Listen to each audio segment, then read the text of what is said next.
selamat hidup yang Kau berikan kepada kami sampai pada hari ini. Kami bersyukur kepadamu karena Engkau menempatkan kami secitra dengan Engkau, Allah Putra Penebus. Dengan teladan Yesus Kristus, Engkau memberikan tanggung jawab kepada kami sebagai pengikut Yesus Kristus untuk terlibat secara aktif dalam usaha memulihkan kehidupan agar bumi sehat, manusia sejahtera. Tiada kesejahteraan tanpa bumi yang sehat. Ampunilah kami karena kami sering lalai dalam memulihkan kehidupan ini. Allah Roh Kudus, kuasailah kami dengan Roh Kudus-Mu agar kami meneladan hati Putra-Mu dalam memulihkan kehidupan ini. Demi Yesus Kristus, Tuhan dan pengantara kami, kini dan sepanjang masa. Amin. Amin. Dalam nama Bapa dan Putra dan Roh Kudus. Amin. Amin. Waktu selanjutnya kami serahkan kepada Bruder untuk memberikan kami sesuatu refleksi pada hari ini. Baik, Mbak Ludo. Dengar ya suara saya ya? Dengar. Oke. Sebentar.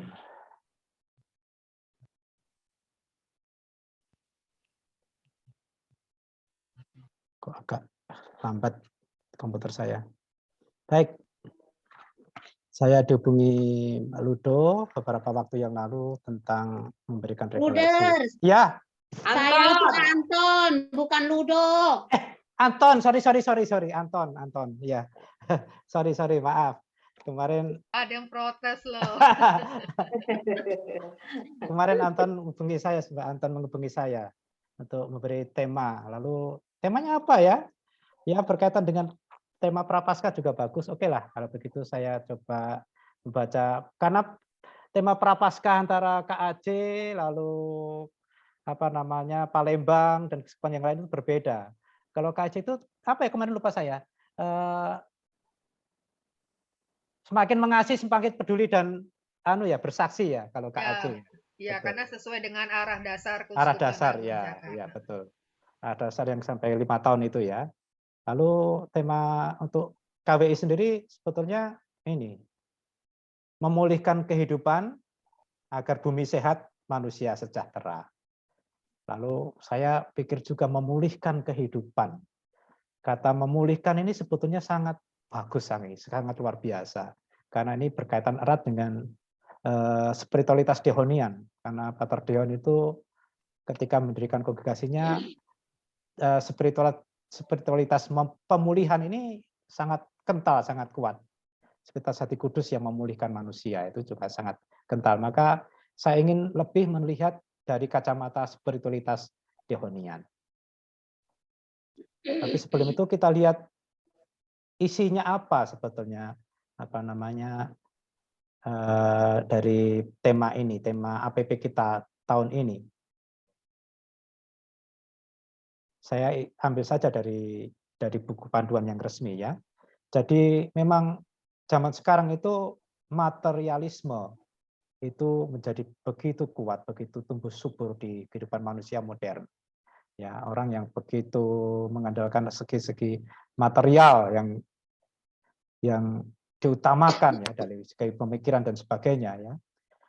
Bahkan orang bisa melihat tanpa batas, bahkan kemudian melibas istilahnya, menghancurkan segi-segi kemanusiaan. Akibatnya semangat solidaritas sosial itu hilang. Kalau kita lihat semangat kerjasama semacam ini semakin berkurang sekarang ini. Di desa-desa terpelosok pun sekarang sudah semakin berkurang kerjasama semacam ini. Zaman dulu saya waktu masih kecil di desa saya masih biasa ada namanya gotong royong, bersih desa, lalu ada sembayangan bersama itu ya. Itu ada banyak, sekarang sudah semakin jarang. Ketika saya di sana liburan kurang lebih hampir 1 bulan itu sama sekali nggak ada itu. Padahal dulu 1 bulan itu pasti ada acara-acara, ada saja yang dibuat. Ya. Sekarang sudah semakin hilang. Lalu solidaritas sosial juga begitu ya. Sekarang ini orang menjadi semakin kepekaan terhadap dunia sosial itu juga begitu. Kedermawan sosial juga. Lalu yang membuat manusia itu seperti mesin saja, prosesnya serba otomatis. Ya, kalaupun mereka ada itu hanya sekedar boleh dikatakan formalitas saja, tapi tidak sampai sungguh-sungguh ke dalam, sungguh-sungguh ke hati. Akibatnya semuanya itu tolak ukurnya adalah kebendaan. Yang penting semuanya bisa dinilai dari benda, dinilai dari segi mata uang, bukan dinilai dari segi pengorbanan atau segi apa namanya empati seseorang.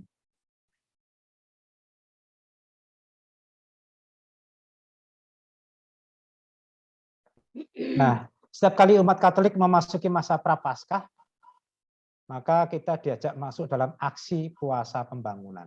Ya. Jadi tekanannya pada aksi sebetulnya. Bagaimana kita beraksi dalam masa Prapaskah ini.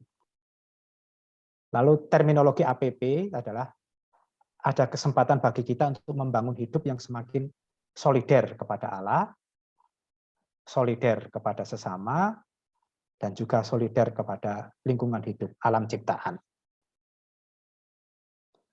Lalu penghayatan APP ini bisa menjadi sarana bagi kita untuk memperbaiki pribadi-pribadi yang dan berdampak pada perbaikan mutu kehidupan pribadi maupun kehidupan bersama. Maka tentu saja tujuan APP melepaskan kita dari belenggu kekuasaan dosa, mengalami transformasi hidup karena pertobatan.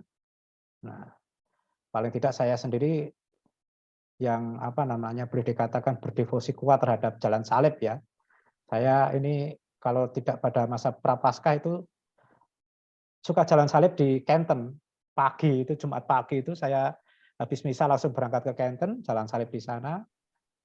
Puasa biasanya saya tidak makan sampai malam baru makan. Tapi kalau masa Prapaskah ini saya tetap Rabu dan Jumat biasanya. Nah, lalu saya tidak menggunakan buku-buku doa apapun. Yang penting saya datang, hadir di setiap setiap perhentian itu saya merasakan sungguh-sungguh suatu hal yang baru setiap kali. Setiap kali menemukan suatu hal yang baru. Dan bagi saya menemukan banyak pertobatan di sana. Paling tidak saat itu saya mengalami, ini saya salah, ini harus saya perbaiki. Begitu. Jadi saya yakin itu pada masa APP ini kalau orang sungguh-sungguh masuk ke dalamnya pada masa Prapaskah, masuk ke dalamnya akan menemukan pertobatan yang sejati, pertobatan yang baik. Ya. Dan membebaskan akal budi dari kungkungan materi dan godaan setan itu pasti. Ya. Karena dari puasa kita uangkan boleh dikatakan lalu kita dermakan aksinya gitu. Maka aksi puasa pembangun juga membagikan aksi solidaritas kemanusiaan ditunjukkan kepada mereka yang miskin, berkekurangan, melalui aksi pengumpulan dana setiap umat sesuai kesadaran masing-masing. Ya. Maka setiap gereja pada aksi puasa pembangunan pasti terkumpul dana dan biasanya juga akan masuk ke kantong-kantong tertentu yang mereka mengajukan dana dari APP ini. Kalau di Palembang kebanyakan dari Pansos ya yang mengajukan dana itu. Meskipun sebetulnya kita juga berhak kalau memang ada proyek yang untuk untuk orang miskin ya, untuk orang-orang kekurangan. Kita berhak juga mendapatkan itu. Tapi syaratnya memang untuk benar-benar untuk orang miskin dan orang kurang untuk aksi proyek kita. Ya. Lalu akhirnya penghayatan APP itu harus dua arah bentuknya. Yang pertama perbaikan dan perubahan tidak hanya bagi orang yang menjalankan puasa kita sendiri, tetapi lebih-lebih pada orang-orang yang membutuhkan uluran tangan kita. Harusnya dua hal itu yang kita dapatkan. Jadi kalau saya beraksi puasa pembangunan, ber-APP, itu tidak untuk diri saya sendiri yang berubah. Tidak untuk diri saya sendiri yang mendapatkan berkah, tapi orang lain juga harus mendapatkan berkah.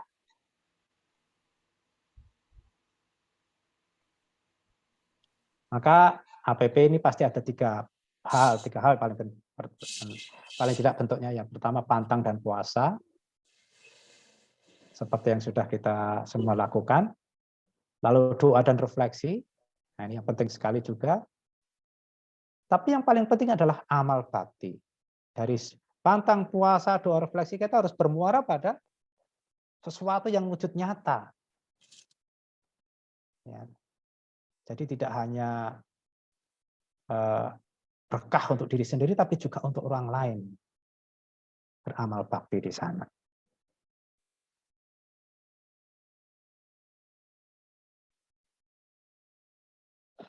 Nah, tema APP kita tahun ini untuk KWI secara umum adalah memulihkan kehidupan dengan ajakan bumi sehat, kita sejahtera.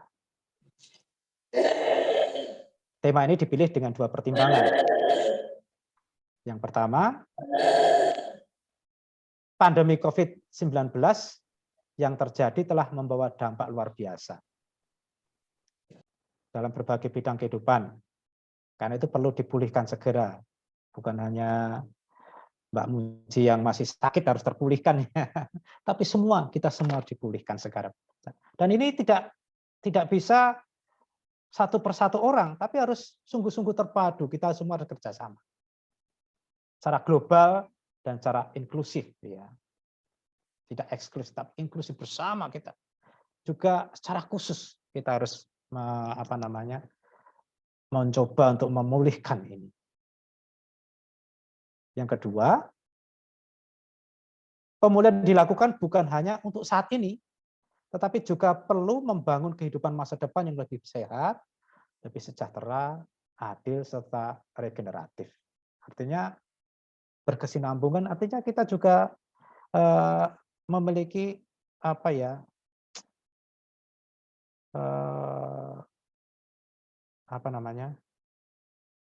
cara-cara bagaimana kalau kita mengatasi kalau hal ini terjadi lagi. Bahkan bisa diramalkan bisa lebih parah lagi, ya. Bill Gates itu sampai meramalkan hal ini bukan yang terakhir, suatu saat akan terjadi lagi. Bahkan mungkin lebih parah lagi, ya. Lebih parah lagi. Nah, ini paling tidak dua hal itu yang harus kita juga harus menjadi refleksi kita. Apa yang harus kita lakukan untuk memulihkan dampak, tapi juga untuk antisipasi ke depan.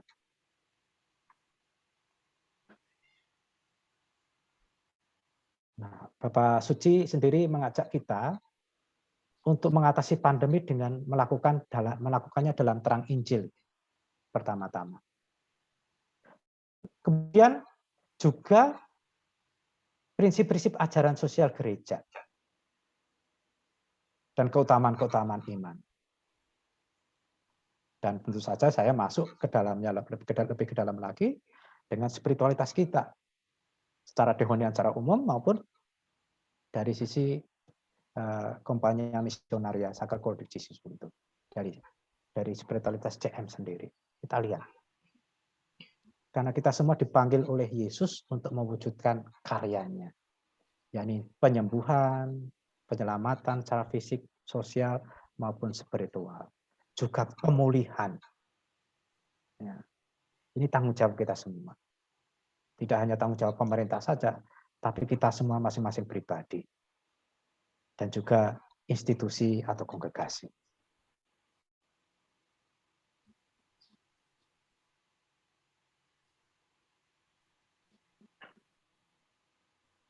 Nah, kita semua sekarang sedang menghadapi tantangan lanjutan dari pandemi COVID-19 dengan maraknya varian Omikron, ya. Bahkan mungkin nanti bisa jadi muncul anak-anak Omikron atau gabungan Delkron. Omikron dengan Delkron. Tante Kron. Delta dan Omikron gabung jadi Delkron katanya. Iya, macam-macam. Tante Kron juga lebih bahaya lagi. Nah, ini kan Om, ya. Om itu laki-laki biasanya lebih, kalau tante sudah, wah ini lebih bahaya lagi. Kayak juga lah. Nanti ada booster 1, terus booster 2, booster 3, gitu. Ampunilah kami Tuhan. Itulah, ya. Kita semua mengalami itu. Kita semua mengalami. Bahkan saya terakhir itu adik sepupu saya meninggal karena Omikron ini. Karena dia sudah punya kanker, ya, kanker rahim, ya. Ada komorbid. Ya.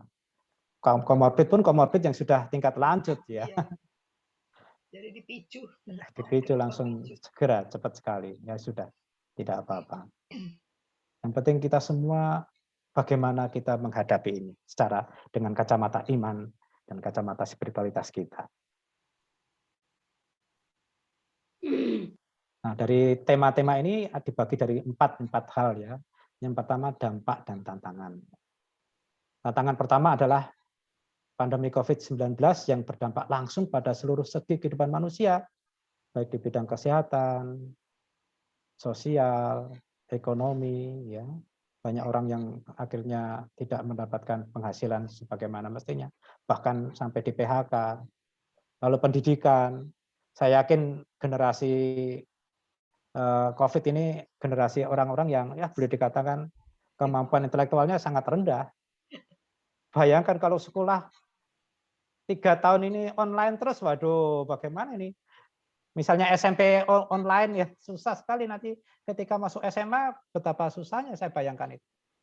Betapa susahnya adaptasi dengan demikian rupa. Lalu juga lingkungan kita juga berubah. Lalu tantangan kedua adalah melalui pandemi ini alam mengirim pesan kepada kita. Bahwa kita telah, saya bacakan aja. Alam mengirim pesan kepada kita bahwa kita telah gagal menjaga planet ini dengan baik dan benar, seperti dimandatkan oleh Allah sendiri dari kitab Kejadian bab 2 ayat 15. Di sana dikatakan, Tuhan Allah mengambil manusia dan menempatkan dalam Taman Eden untuk mengusahakan dan memelihara taman itu. Maka kuasa yang diberikan Tuhan itu mencakup soal menata hidup, mengelola alam, bekerja demi memenuhi kebutuhan hidup dan mengusahakan kesejahteraan beserta alam semesta, ya. Jadi tugas yang diberikan pada manusia itu bukan hal sepele. Tugas harus dilaksanakan dengan penuh tanggung jawab agar sesuai dengan penciptaan manusia itu. Maka pandemi COVID-19 yang telah terjadi mengungkapkan bahwa masyarakat tidak dapat hidup sehat jika bumi dan ekosistem tidak sehat. Maka pemulihan juga berkaitan dengan memulihkan alam semesta ini. Maka bisa dilihat ya ketika bencana COVID terjadi, lalu serentak dunia itu berhenti bekerja, mereka masing-masing bekerja di rumah, pabrik-pabrik berhenti bekerja, kendaraan banyak berhenti kalau tidak penting benar tidak pergi. Maka lihat saja kemudian dari satelit bisa dilihat bagaimana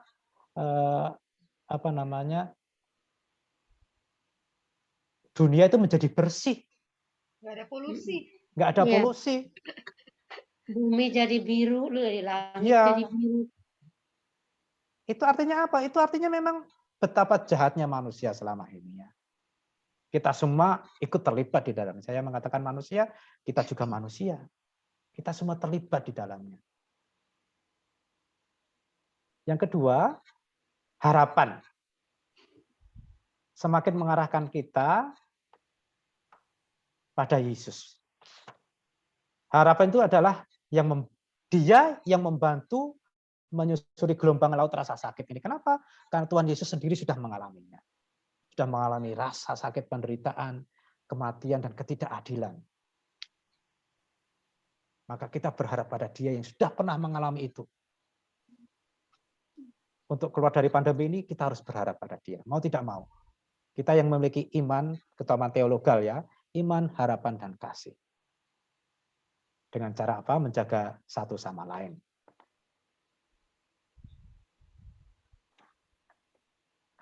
Mana kok nggak muncul-muncul? Nah. Berharap dia. Berharap bisa muncul, Ya, ternyata bisa. Yesus meminta setiap orang beriman supaya tidak takut. Ya, ini bisa dilihat dari Markus bab 4 ayat 35 sampai 41. Ada yang bawa kitab suci bisa dibacakan? Bawa. Sudah diejek-ejek sama Markus bab 4 ayat 35 sampai 41. Yang sudah ketemu monggo.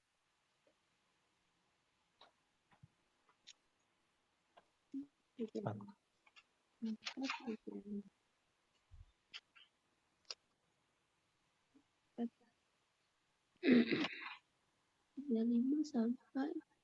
35 sampai 41. Anton? angin ribut diredakan. Ya. Pada hari itu, waktu hari sudah petang, Yesus berkata kepada mereka, "Marilah kita bertolak ke seberang." Mereka meninggalkan orang banyak itu, lalu bertolak dan membawa Yesus beserta dengan mereka dalam perahu di mana Yesus telah duduk, dan perahu-perahu lain juga menyertai dia. Lalu mengamuklah taufan yang dahsyat, yang sangat dahsyat, dan ombak menyembur masuk ke dalam perahu, sehingga perahu itu mulai penuh dengan air.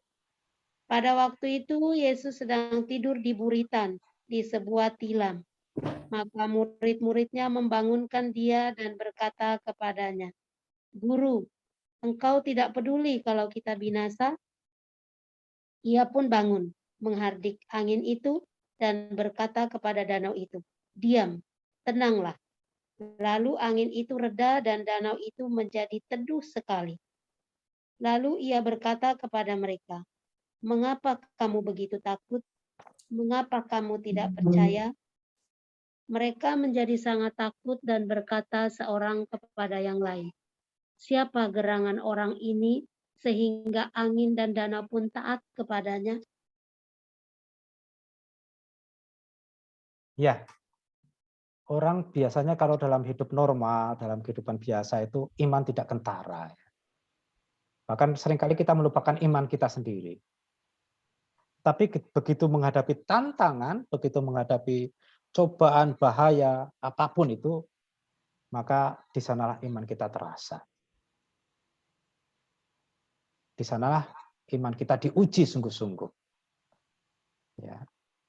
Iman dimulai ketika kita sadari bahwa kita butuh keselamatan. Saya suka sekali apa yang dikatakan oleh Bapak Suci Santo Yohanes Paulus II ya. Non abbiate paura. Non abbiate paura. Selalu itu yang dia katakan ya. Janganlah kalian takut. Non abbiate paura. Jadi saya senang sekali. Ketika kita andalkan kekuatan sendiri, maka kita sendiri akan ketakutan. Dan jika kita hanya mau selamat sendiri, maka yang terjadi adalah kehancuran. Maka kita harus mengundang Yesus. Membiarkannya masuk ke dalam perahu kehidupan kita. Yang sedang diombang-ambing oleh COVID atau pandemi.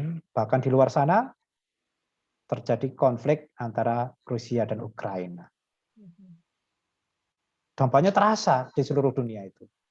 Benar-benar. Itu belum terjadi Perang Dunia Ketiga, tapi dampaknya sudah terasa dari segi ekonomi dan lain sebagainya. Kalau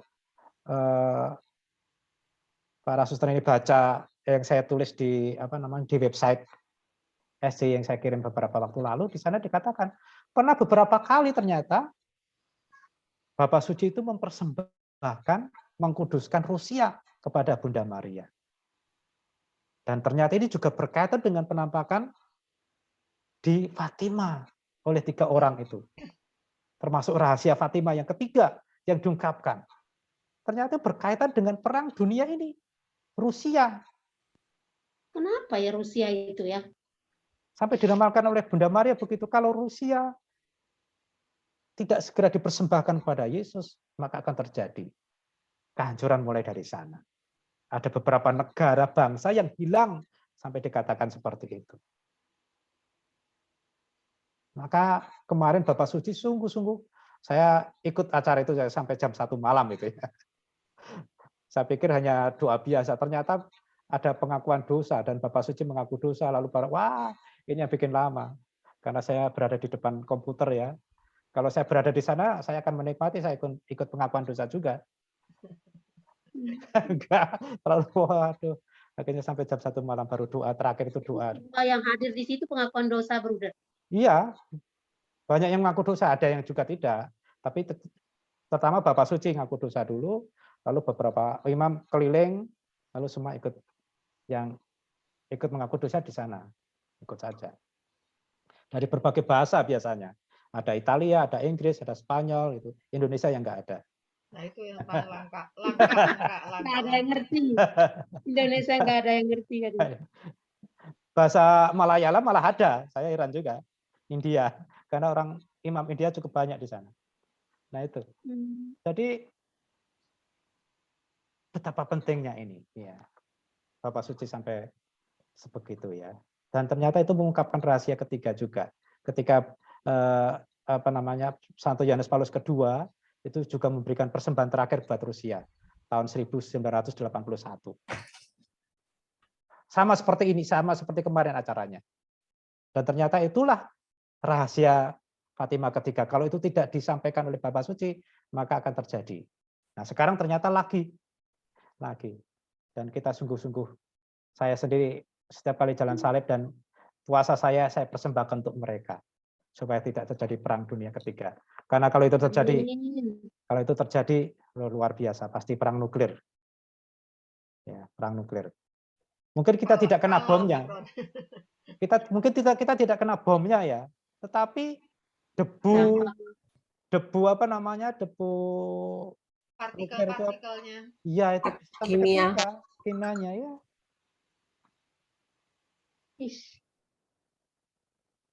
Yang ketiga, hidup dalam normalitas baru. Normalitas baru adalah proses manusia harus secara sabar nih, belajar dan terus beradaptasi untuk mengembangkan respon yang tepat dalam menghadapi tuntutan perubahan yang terjadi. Kita semua. Pertama harus belajar sabar sungguh. Beradaptasi. Kita mungkin sudah sabar, tapi orang di sekitar kita tidak sabar. Maka kita harus ekstra lebih sabar lagi. Contohnya pakai masker saja. Contohnya pakai masker saja, hal kecil itu saja. Kita lihat di jalan-jalan, di pasar, orang sudah tidak peduli lagi. Ya. Sampai saya tidak cuti selama 2 tahun ini demi ini. Demi karena saya memikirkan ibu saya yang sudah sepuh di sana. Lalu ponakan-ponakan saya kecil yang tidak bisa vaksin waktu itu. Ya. Sampai 2 tahun saya rela tidak cuti. Untung ada video call ya, jadi mudah. Nah, normalitas baru berkaitan dengan skala waktu di mana manusia akan berupaya mengembangkan perilaku yang sesuai untuk membuat kehidupan menjadi lebih baik dalam jangka panjang. Nah, kita semua harus melihat kira-kira apa sih perilaku yang sesuai untuk kita sendiri ya. Harus menjadi pemikiran kita juga. Nah, ini mungkin nggak kelihatan juga nih. Perubahan perilaku mencakup perilaku hidup sehat. Ya. Perilaku menggunakan teknologi. Kita lihat saja selama pandemi ini berapa banyak hoax yang muncul ya. Dan kita cenderung, ini bagus, ini langsung kita sebarkan tanpa kita lihat teliti dulu, benar atau enggak. Ya. Perilaku dalam pendidikan. Wah, ini banyak orang tua yang pengennya serba cepat karena anaknya ganggu macam-macam di rumah, belajar di rumah, orang tuanya ikut pusing. Kalau biasanya ke sekolah gurunya, sekarang masuk, wah orang tuanya pusing. Wah, perilaku pendidikan di sana muncul juga. Orang buat serba instan, buka Google, langsung copy paste. Gitu saja. Tanpa orang tua tidak bisa jadi ibu guru, tidak bisa jadi bapak iya, guru. Gitu. Lalu perilaku konsumtif juga. Nah, sekarang saja di HP saya ini ada apa? Ada Shopee. Tokopedia, Lazada, Pembayaran juga menggunakan Isaku, OVO. Dulu nggak ada di sini. Sejak pandemi ini ada. Aduh. Saya juga menjadi pelaku juga ternyata. Wah, benar juga ya saya. Sekarang belanja online lebih mudah saya. Aduh. Bayar juga dulu kaitannya bayar lebih aman pakai Isaku. Jadi kalau ke Indomaret cuma dipasang tunjukkan ini aja. ting gitu kan, tinggal top up itu, nggak pakai uang. Berubah semuanya ya. Jaga perilaku keagamaan. Nah ini, kalau orang sakit sedikit, wah saya di sini misalnya demam, saya nggak ikut misa. online. Padahal di rumah ada misa, bukan online, misa komunitas kan. Tapi karena demam sedikit, batuk-batuk, wah saya tak online saja. Begitu mudahnya sekarang misa online. Padahal misa online itu sebetulnya kalau boleh dikatakan itu belum misa sungguh-sungguh ya.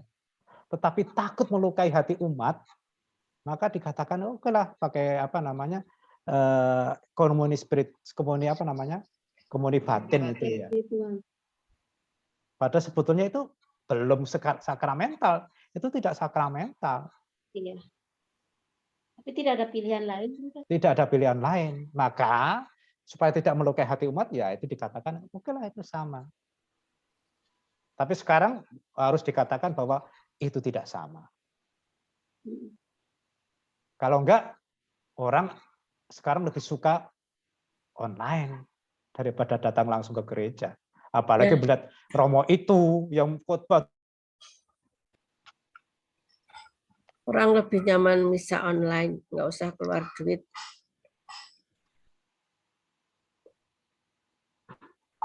Bruder nge-freeze. Nggak bisa nyambut Ibu. Ya maaf tadi lama misalnya. Nggak apa-apa. Lupa. Buder selamat siang, minta maaf terlambat. Ini bruderan lagi nge-freeze, mungkin jaringannya ada masalah. Oh. Bersyukurlah Ibu sudah misa. Puji Tuhan. Ya itu sekarang kayaknya orang kok lebih suka, lebih nyaman misa online. Ya brudernya out. Iya ya. Udah hampir 3 tahun ya. Sambil menunggu sharing dulu kalau ada yang mau di-sharingkan.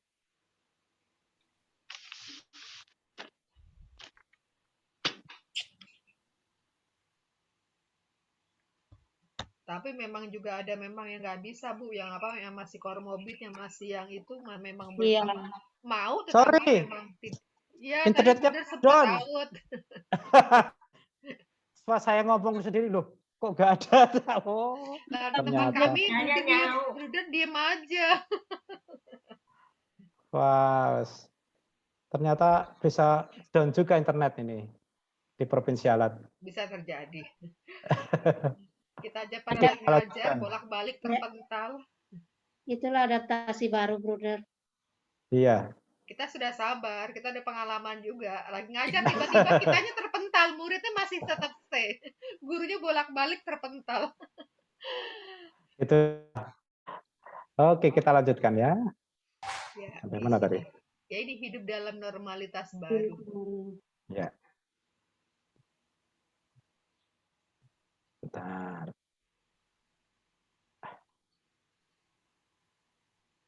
Nah, lalu Paus Fransiskus sendiri memberi 3 saran untuk perubahan dalam hidup kita supaya berbuah cinta kasih terhadap bumi dan masyarakat kita. Kita harus mengganti konsumsi dengan pengorbanan. Nah, bisa direnungkan ini apa ini? Konsumsi dengan pengorbanan, mengganti keserakahan dengan kemurahan hati,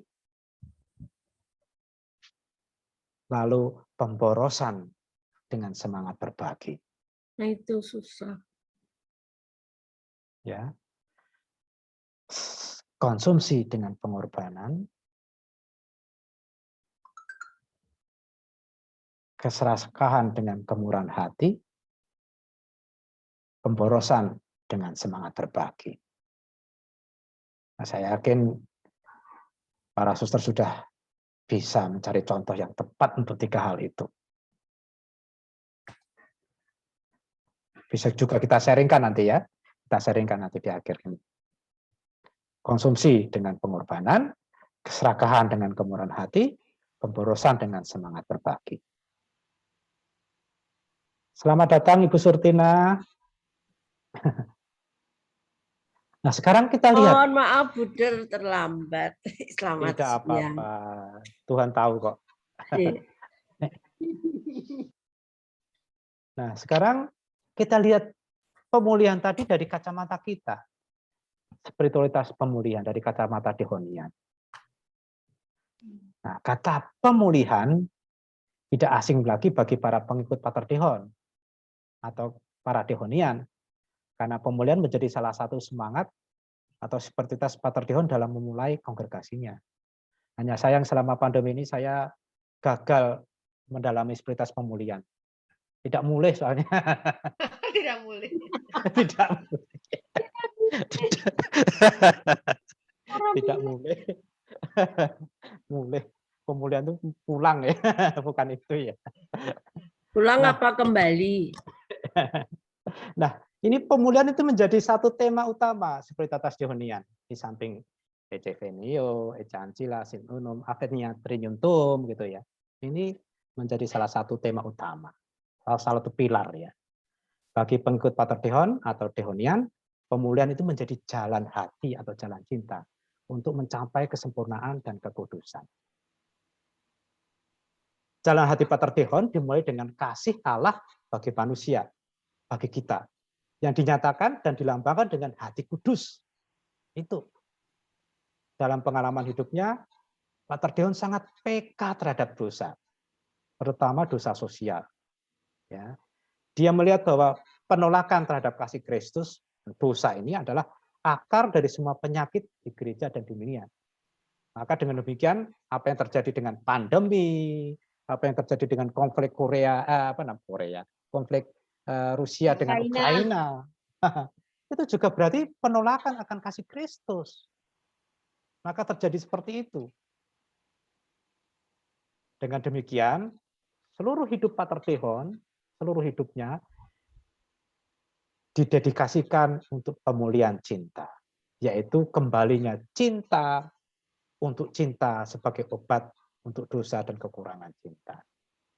Kalau dulu pernah ingat ya pernah ikut retret bersama saya dulu ya, zamannya Romo Gino jadi provinsial ya di RR waktu itu, masih RR-nya belum seperti sekarang ya.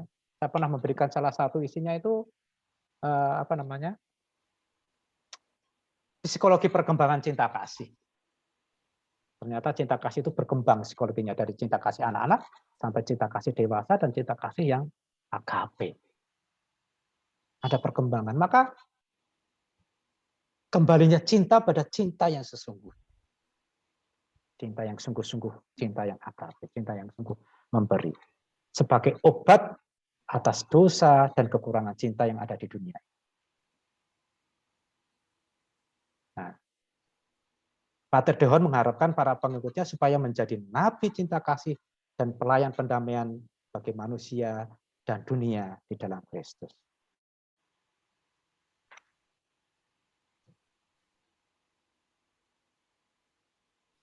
Dengan melibatkan diri bersama Kristus untuk memperbaiki kerusakan akibat dosa dan kekurangan cinta kasih dalam gereja dan dunia, termasuk akibat pandemi ini ya, lalu konflik yang terjadi di Ukraina dan di Rusia, juga konflik di sekitar kita, ujaran kebencian misalnya, mereka, kita semua, para pengikut Pater Dehon atau Dehonian, mempersembahkan ibadah cinta kasih dan pemulihan yang diinginkan oleh hati Yesus melalui seluruh hidup kita.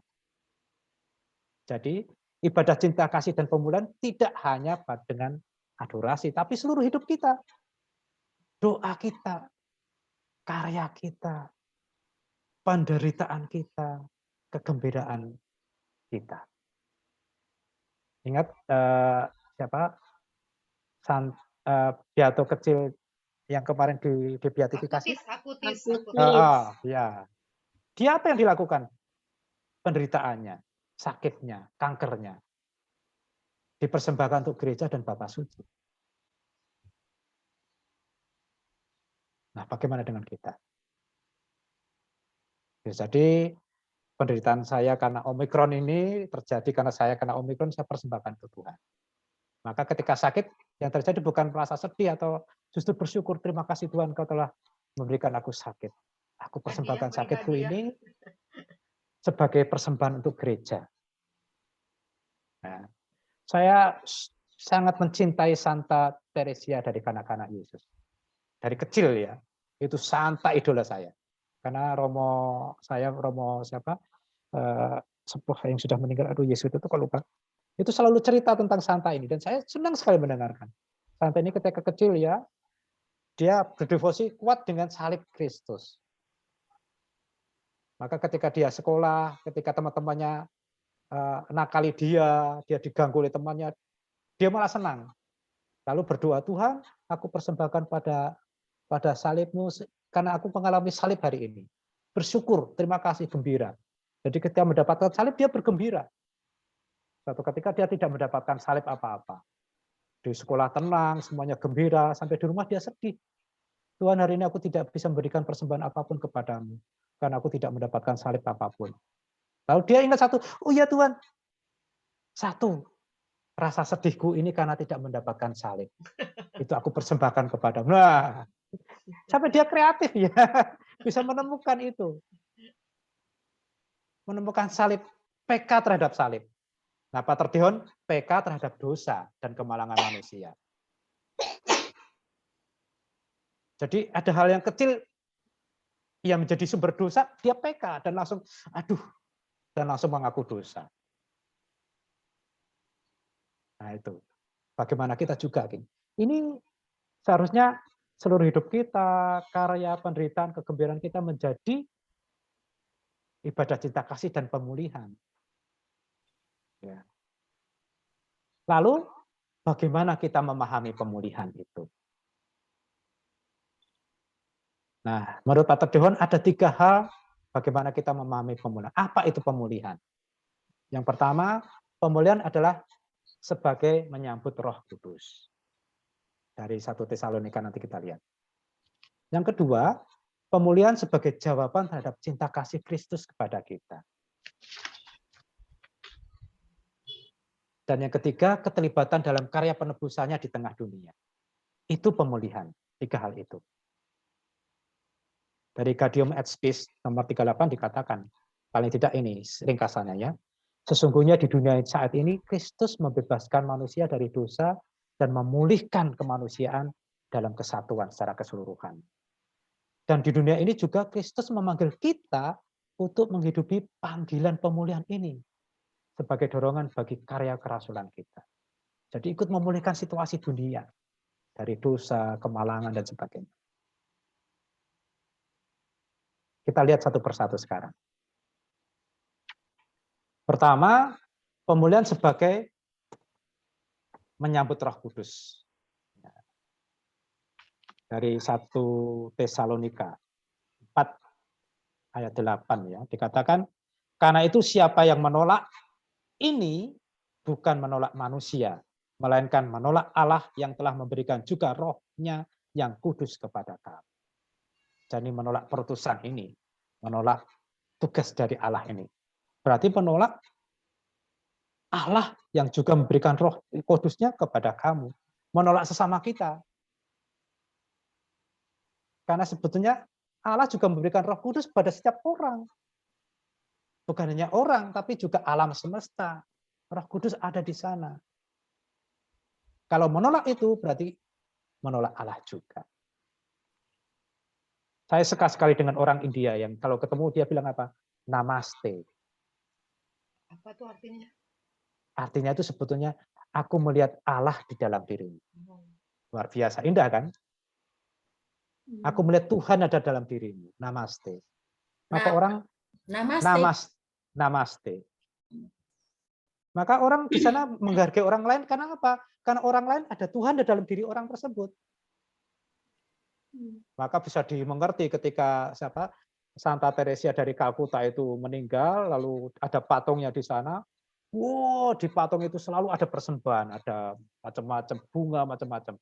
Yang berikan siapa? Justru orang Hindu.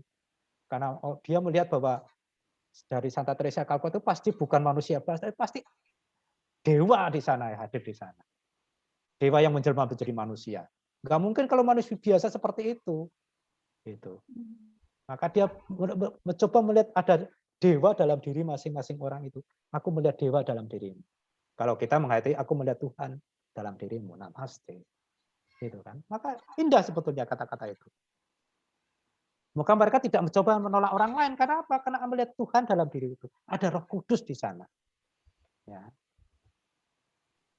Nah, pemulihan berarti menyambut roh. Orang bertanya, roh macam apa yang kita sambut? Jawabannya terhadap kitab suci tadi dari Tesalonika tadi ya. Di mana Rasul menasihati para pembacanya untuk tidak mengabaikan Allah. Mengapa?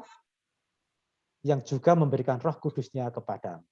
Maka setiap orang yang diberi Roh Kudus berarti ada Allah di dalamnya dan kita tidak boleh mengabaikan. Bukan cuma manusia, alam ciptaan juga, tugas-tugas kita juga, karya-karya kita juga.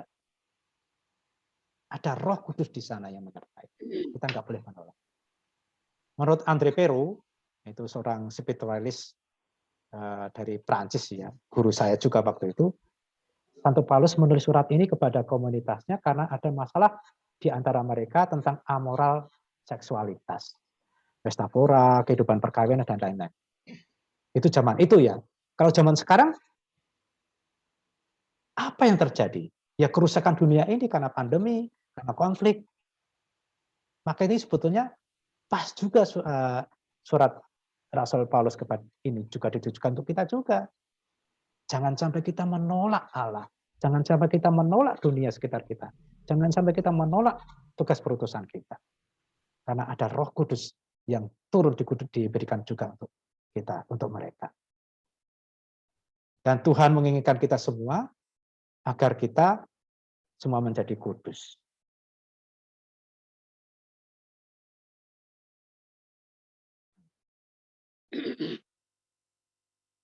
Nah, sekarang ini.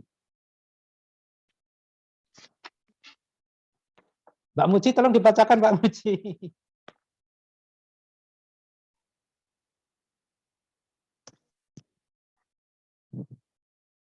Halo Mbak Muci, dengar?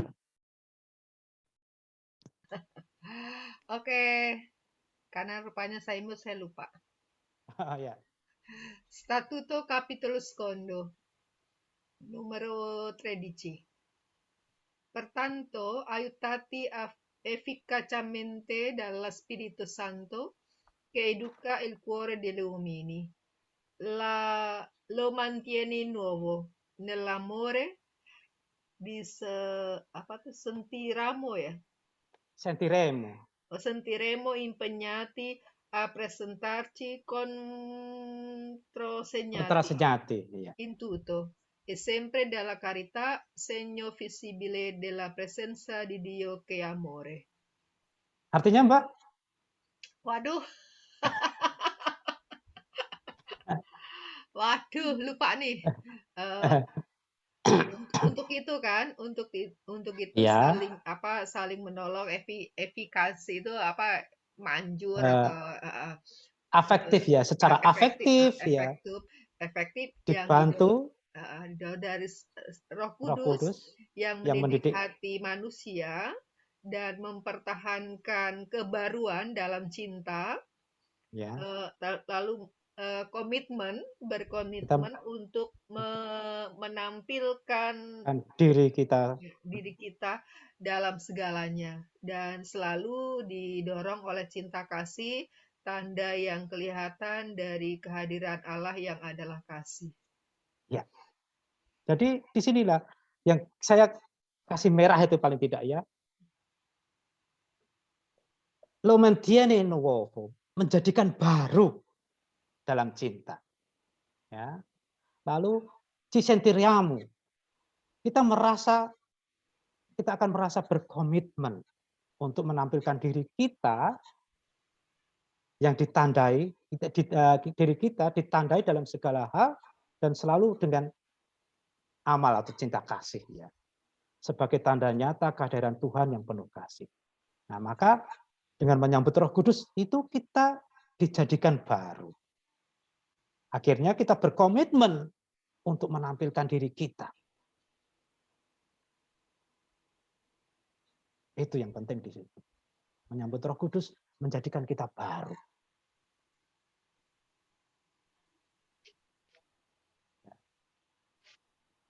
Lalu berkomitmen.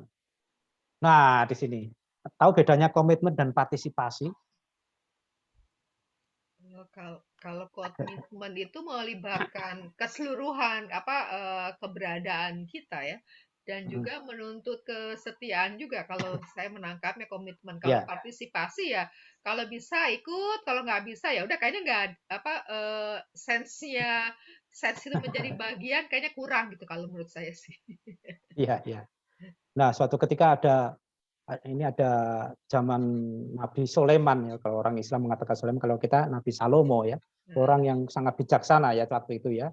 Raja Salomo kan sangat bijaksana, bahkan dia bisa mengerti bahasa binatang. Dia mau ulang tahun, karena dia begitu disayangi bukan hanya manusia, tapi juga binatang, alam semesta. Maka binatang pun berusaha untuk memberi hadiah kepada Raja Salomo. Mereka rapat. Ada gajah, ada harimau, ada kucing, ada semut. Mereka semua rapat. Ada ular. Memberikan apa? Gitu. Lalu ayam, lalu banyak, mereka semua usul. Lalu ayam jantan berkokok. Saya usul, bagaimana kalau gajah burung merah usul agar bagaimana kita kan tarian. Gajah tidak setuju. Kalau menari nanti semua bumi heboh kalau saya menari, gitu kan. Bisa berantakan nanti. Lalu akhirnya ada burung kakak tua, bagaimana kalau kita nyanyian, paduan suara. Lalu ular protes, saya tidak bisa nyanyi, saya hanya bisa berdesis, nanti tidak dengar. Itu.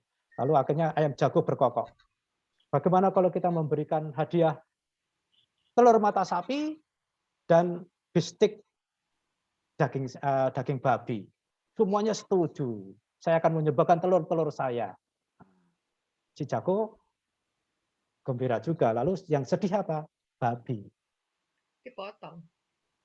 Nah, babi itulah komitmen.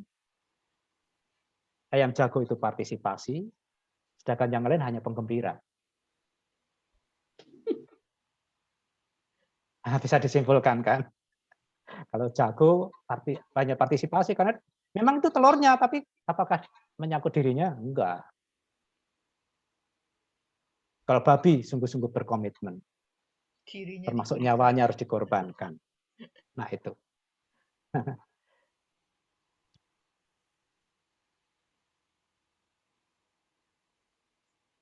Lalu dalam konteks sekarang ini, dunia sedang menghadapi masalah akibat pandemi COVID-19 ya, dan juga konflik Rusia-Ukraina yang menyebabkan dunia diambang perang dunia ketiga. Nah, tuntutan 1 Paulus tadi yang tidak menolak, jangan kita menolak Roh Kudus juga ditujukan kepada kita untuk terlibat mengubah cara hidup kita agar pandemi dan perang bisa diatasi. Sebagaimana yang dikatakan juga dalam statuta tadi ya, bahwa kita juga harus membaharui diri. Lo mantiene nuovo, menjadi baru. Bukan hanya diri kita, tetapi juga gereja dan dunia dan alam ciptaan. Kita harus menjadi tanda kehadiran bagi sesama kita. Menjadi tanda kehadiran bagi Allah, kehadiran Allah bagi sesama. Maka kata orang India tadi, apa tadi? Namaste tadi, melihat Allah dalam diri setiap orang, dalam apa yang kita jumpai itu penting juga ternyata. Bagaimana kita juga merasa bahwa Allah juga ada dalam diri kita, maka bagaimana kita menghadirkan Allah bagi sesama? Wujud nyatanya bagaimana? Supaya orang lain bisa mengatakan namaste pada kita. Bukan hanya sekedar kata-kata seperti orang dia mengatakan saja, tapi dari dasar hatinya bahwa melihat Allah dalam diri kita, dalam perbuatan kita. Pertanyaannya adalah bagaimana kita menyambut Roh Kudus dalam hidup kita sehari-hari di tengah pandemi dan konflik yang terjadi. Apakah kita juga menemukan Allah dalam diri orang-orang yang kita jumpai, dalam alam semesta yang kita temui sehari-hari? Dan satu lagi, apakah kita juga bisa menghadirkan Allah dalam diri kita untuk sesama, sehingga orang lain bisa mengatakan namaste pada kita. Ini refleksi yang pertama ya, nanti bisa kita sharing. Yang kedua, sebagai jawaban terhadap cinta kasih Kristus bagi kita. Nah, Pater Deon sangat percaya bahwa dosa Dan penolakan kasih Kristus adalah penyebab terdalam dari semua kesengsaraan manusia. Pemulihan dalam pandangannya terutama merupakan respon kita terhadap kasih Allah yang diabaikan. Dengan demikian, tujuan Paterdian mendirikan kongregasi adalah para pengikutnya, para dehunian, akan melakukan penyembahan cinta kasih dan silih atau pemulihan tadi yang diinginkan hati Yesus sepanjang hidup kita, doa kita, karya, penderitaan, dan kegembiraan kita. Nah, bagaimana dengan statuto CM? Siapa yang baca nih sekarang nih? Lucy?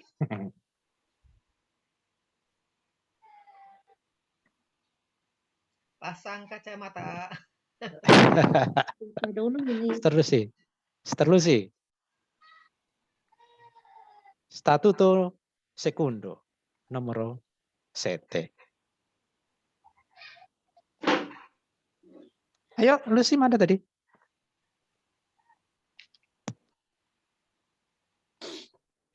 Statuto secondo numero 7. Ya. La nostra spiritualità nasce en si alimenta elicipa dona del suo spirito nella funzione dell'acqua e del sangue. Ci purifica da peccato e ci rinnova nella carità. Noi vogliamo esserli profondamente riconoscenti realizzando il dono di noi stessi nell'impegno quotidiano e vivere la sua totale disponibilità al Padre e gli uomini. Le insegnanze dell'imitazione del cuore di Gesù si concretizano soprattutto in due posizioni di spirito e di vita. L'amore che si fa comunione, che si fonde nell'unità, oblazione, ossia l'offerta di quanto siamo perché tutto diventi testimonianza di amore con Cristo e in Cristo contribuisca alla salvezza di tutti gli uomini. Ya. Nah, paling tidak artinya begini ya. Spiritualitas kita lahir dan dipelihara dalam kontemplasi hati kudus Yesus. Melalui lambungnya yang tertikam, yang terluka, dia memberi kita karunia rohnya. Dan dalam pencurahan air dan darah menyucikan kita dari dosa dan membaharui kita dalam kasih. Nah ini yang tanda merah ini ya. Kami sangat ingin berterima kasih kepadanya dan mewujudkan karunia diri kita sendiri dalam komitmen sehari-hari untuk menghidupi ketersediaan totalnya kepada Bapa dan manusia. Nah, menjawab cinta kasih Kristus itu di sini. Kami sangat ingin berterima kasih. Dengan apa? Dengan mewujudkan karunia dalam diri kita. Kita sudah mendapatkan talenta, karunia-karunia yang ada dalam diri kita ya. Sebagai guru, terutama di sini ya. Apapun karya kita sudah diberi karunia, diberi talenta. Kita wujudkan nyata. Sebagai apa? Sebagai ucapan terima kasih kita ya. Meniru Yesus yang hati Yesus yang dikonkretkan terutama dalam dua wujud roh dan kehidupan kita. Yang pertama ini, cinta yang menjadi persekutuan, itu tadi ya, l'amore che si fa comunione dalam persekutuan kita, dalam komunitas kita sebagai CM Indonesia, ya, yang menyatu ya. Yang kedua melalui l'oblazione, persembahan diri, yaitu mempersembahkan diri kita apa adanya dan dapat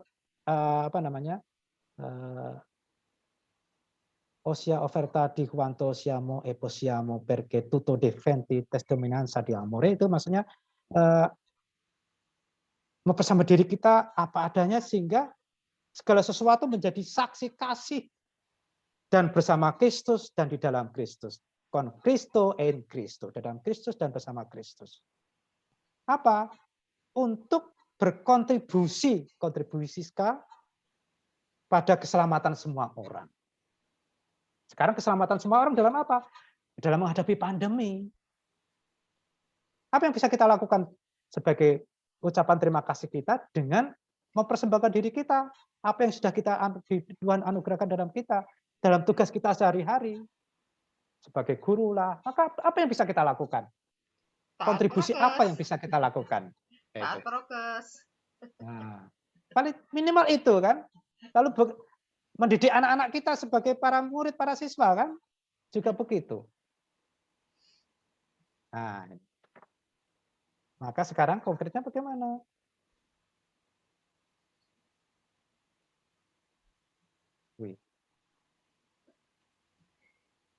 Nah, semua penderitaan yang terjadi, penyakit yang terjadi di masyarakat ini, baik pandemi, konflik Rusia Ukraina dan yang lain sebagainya yang terjadi yang kita lihat, menurut Pater Deon disebabkan karena manusia berdosa dan menolak cinta kasih Allah. Kita sebagai Deonian diminta secara khusus dengan komitmen total untuk membalas cinta kasih Allah yang ditolak. Sebagai wujud terima kasih kita, rasa syukur kita. Noi vogliamo esserli profondamente riconoscenti. Berusaha sangat untuk mengucapkan terima kasih gitu ya, atas kasih Allah kepada kita. Maka pertanyaannya adalah dengan cara bagaimana kita berterima kasih? Dengan cara bagaimana kita membalas cinta kasih Kristus untuk memulihkan dunia yang dilanda pandemi COVID-19 dan konflik yang terjadi saat ini. Nah, itu pertanyaan refleksi yang kedua, bagian kedua.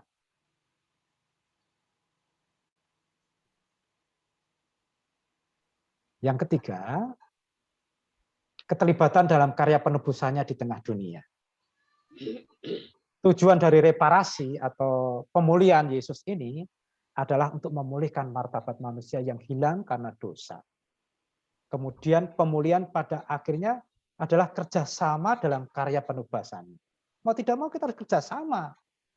Karena karya Kristus menebuskan manusia atau memulihkan manusia dari dosa, dari penyakit, dari penderitaan. Maka kita juga yang ingin memulihkan itu harus kerjasama dengan Kristus. Con Cristo e in Cristo. Ya. Kita semua Deonian dipanggil untuk menjadi nabi cinta kasih dan pelayan pendamaian bagi orang-orang dan dunia di dalam Kristus. Menjadi nabi cinta kasih dan pelayan pendamaian berarti memperhatikan kebutuhan dan tantangan umat manusia, yaitu meningkatkan martabat manusia. Nah, ini kan sesuai dengan yang di Jakarta kan, martabat manusia di sana kan, pendamaian, iya, dan persaudaraan universal. Mereka harus menjadi kooperator dengan pemulihan Kristus, bekerja sama dengan pemulihan Kristus. Nah ini sekarang Antonia atau Mbak Ludo yang baca. Ludo satu sekundo. Nggak tahu, Ludo lagi gangguan kena vertigo tadi, tapi nggak tahu apakah oh ya, bisa. Oke. Antonia, 1 secondo. Nomor. Kelihatan. Ayo, saya baca lah. La nostra missione, come la spiritualità, si trova alimento e soprane nella contemplazione del cuore di Gesù. Il costato trafitto ci manifesta la dimissione e il prezzo dell'amore di Dio, che si è donato a noi in Cristo e perdura nella Chiesa. Egli ci domanda con insistenza, adesione e collaborazione. Nah, ini yang penting di sini. Ya, yang penting di situ. Egli ci domanda con esistenza adesione e collaborazione. Dia meminta kita dengan desakan untuk adesi itu melekat erat ya, melekat erat dan kolaborasi. Jadi kalau dibaca diartikan di atas ya, misi kita itu seperti spiritualitas yang dipelihara dan didorong dalam kontemplasi hati Yesus. Lambung yang tertikam menunjukkan kepada kita dimensi dan harga kasih Allah yang diberikan kepada kita dalam Kristus dan bertahan di dalam gereja.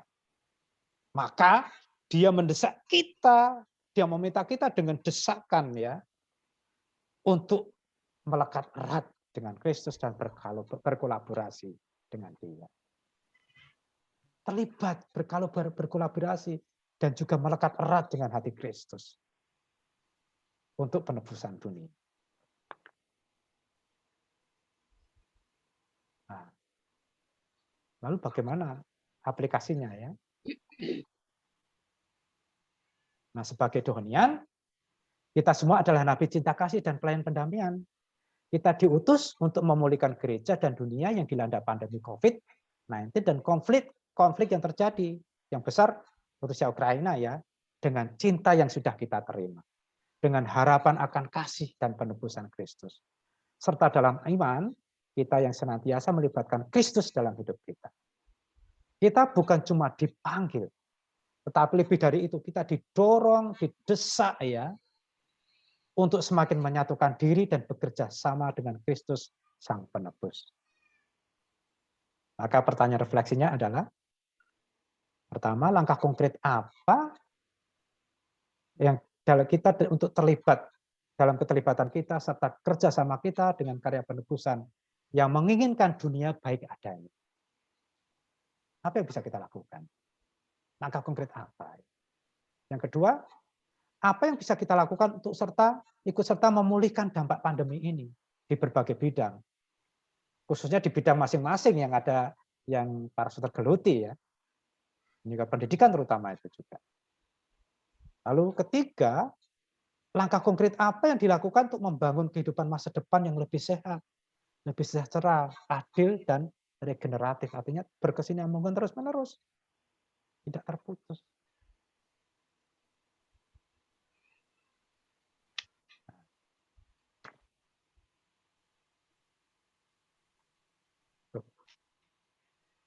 Itu pertanyaan refleksi yang ketiga.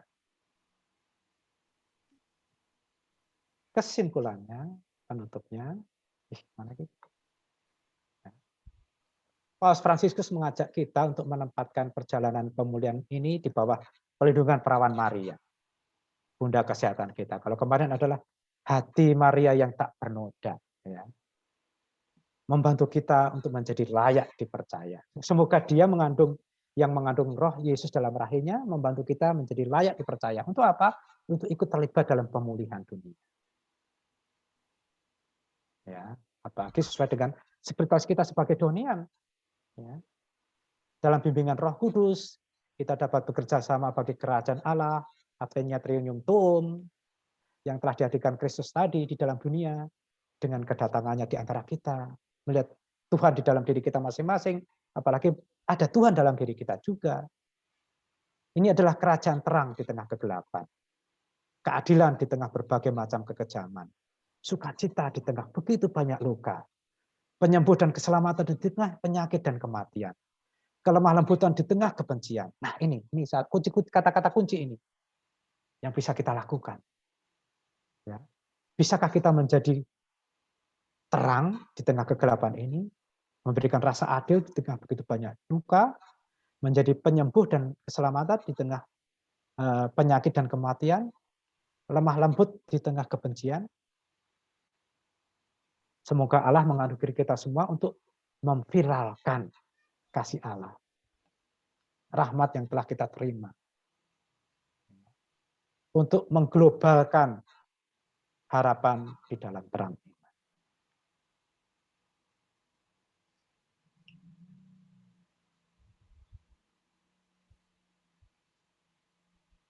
Begitu para saudari yang bisa saya sampaikan. Nanti kita adakan sharing bersama saja, pokoknya kita sharing bebas di sini ya, nanti Ya. siapa yang mau bertanya. Mungkin butuh waktu juga sedikit untuk kita merenungkan Betul. dari kata-kata refleksi tadi. Izin Lalu dulu kita, ya. ya, dari kata-kata refleksi tadi bisa tulis, lalu bisa kita pikirkan sejenak, mungkin sekitar ya 15 menit ya, kita atau terserah beberapa. Ketua panitianya bagaimana? Berapa menit untuk kita sedikit. Ketua Sedikit. panitianya Antonia, sebentar Antonia lagi. Iya. Nanti akan saya kirimkan aja ini apa namanya materinya ini. Bisa lewat ini ya, lewat apa? Chatting ya. Chat bisa.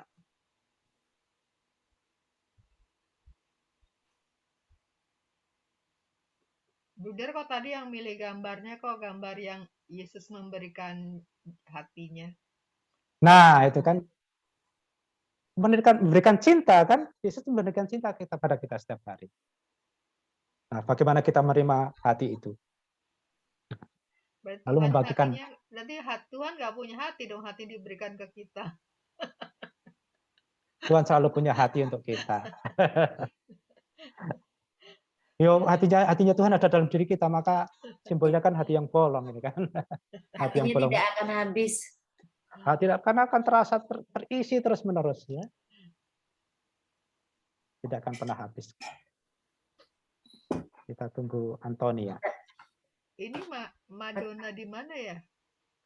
Yang ini Fatima. Oh, Fatima. Kayaknya kalau nggak salah Fatima. Emang Fatima menggendong kanak-kanak Yesus juga? Bukan ding ya, bukan. Ini yang gendong kanak-kanak. Iya betul. Lupa saya. Di mana ya?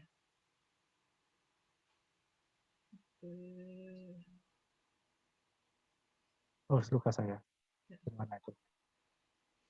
Saya mendapatkan gambar itu karena apa? Karena Maria dengan Yesus ya di sana. Ada satu. Anaknya Maria sendiri.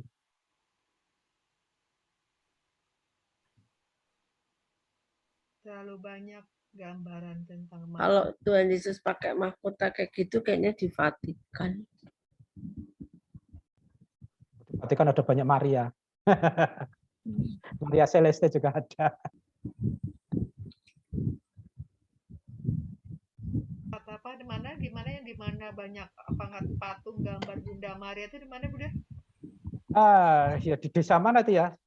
Termasuk dari Indonesia juga ada itu. Naik bus itu sampai 3 jam atau berapa itu, lama sekali. Jauh sih. Jauh. Tapi menarik juga. Pelosok. Menarik juga bisa melihat Maria dilihat dari berbagai macam bangsa. Iya, betul. Dari berbagai macam bangsa dari.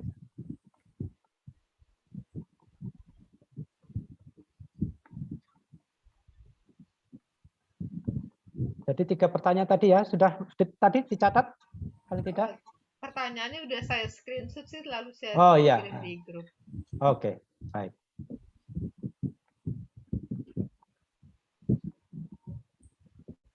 Kita 15 menit, sekarang Antonia 15 menit kita merenungkan masing-masing. Anggap saja sekarang jam 10.30 waktu Antonia. Nah ini Antonia sudah muncul. Antonia, bagaimana kita mau refleksi masing-masing berapa menit untuk refleksi personal? Ini sekarang 10:30. Mau berapa menit? 15 menit? 15 menit lah, cukup lah ya. 15 menit untuk untuk kita nanti jam 11 kurang. Ya. Kita dengarkan musik dulu ya. Menutup. Oke, baik. Saya pause dulu karena kalau mau saya ini nanti